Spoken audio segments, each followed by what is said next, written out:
পুজোর প্রাক্কালে শিলিগুড়ি শহরে উঠে এলো এক চরম অমানবিকতার ঘটনা। নিজে বৃদ্ধা মায়ের উপর লাগাতার নৃশংস নির্যাতনের অভিযোগ উঠেছে এক যুবকের বিরুদ্ধে। শিলিগুড়ি পুর নিগমের 29 নম্বর ওয়ার্ডের তারাশঙ্কর রোড এলাকায় এই ঘটনাটি ঘটেছে।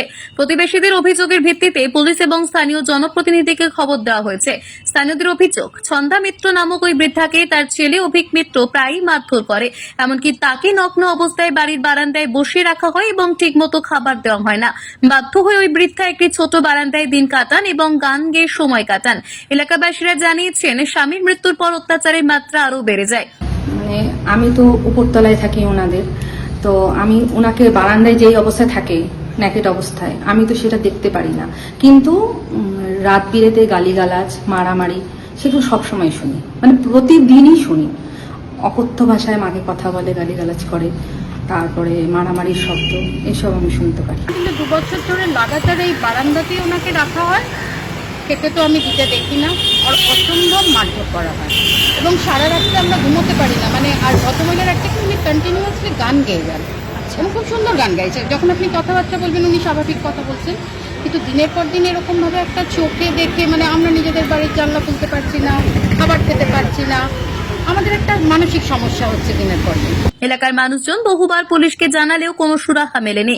মঙ্গলবার একই ঘটনা ঘটতে স্থানীয়দের থেকে খবর পেয়ে শিলিগুড়ি থানার পুলিশ এবং স্থানীয় কাউন্সিলর ঘটনাস্থলে পৌঁছান, কিন্তু তার আগেই অভিযুক্ত ছেলে বাড়ি তালা দিয়ে পালিয়ে যায়। এই ঘটনার পর কাউন্সিলর জানিয়েছেন, অভিযুক্তের বিরুদ্ধে আবারও লিখিত অভিযোগ দায়ের করা হবে এবং প্রয়োজনে মহিলা কমিশনকেও বিষয়টি জানানো হবে।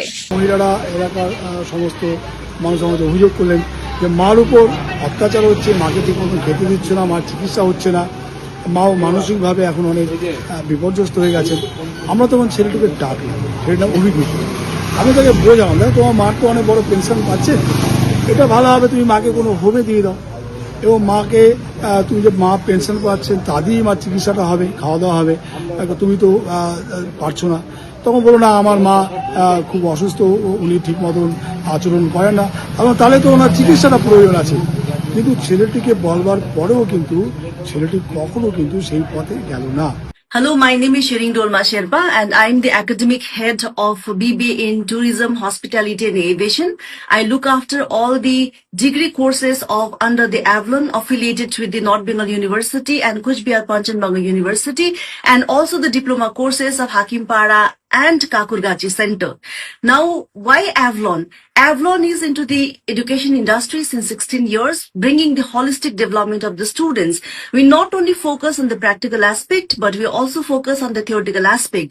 And also, after completing the courses from Avalon, we offer students with a wider range of placement opportunity, not only in tourism, but also in aviation and hospitality. I encourage the young students, because we are focusing on the holistic development of the student.